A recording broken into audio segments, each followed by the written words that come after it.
In Africa, yes, because there is a policy of the American government.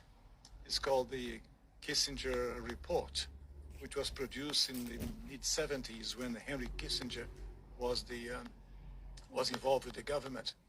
And it explicitly states, which to this day, it remains the official policy of the American government. It has not changed. It may not be implemented by Trump, but it remains the same. That the purpose of the foreign policy in Africa was to reduce the population.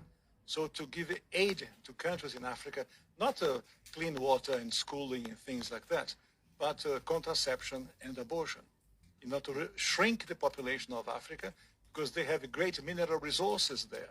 That sounds diabolical. It is, yes. That sounds like something conceived in the mind of Margaret Sanger. Yeah, definitely.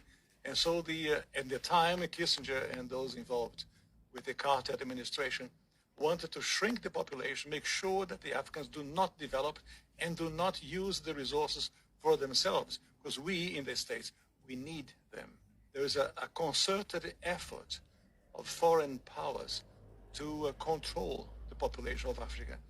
Africa is a huge continent, could feed thousands more people, but the policies of the West, especially in Europe. For example, between 1990 and the year 2000, the United States, Canada, and Europe contributed about $6 billion in contraceptives, not to help the people, not to give clean water, clean food. That is not to fight malaria, for example. No, of course, perish the thought, never. Yeah. Let them die. That's the whole idea. So in our work in HLI, we denounced this reality to make the Africans aware that they have to defend themselves against the influence of foreign powers.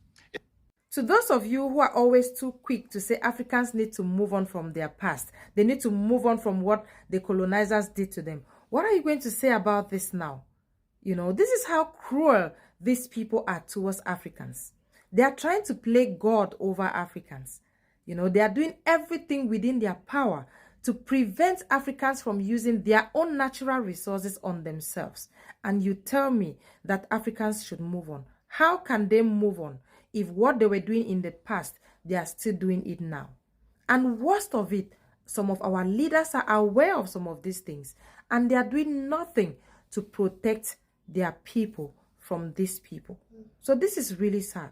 Well, I would like to know what you think about this, and thank you for watching.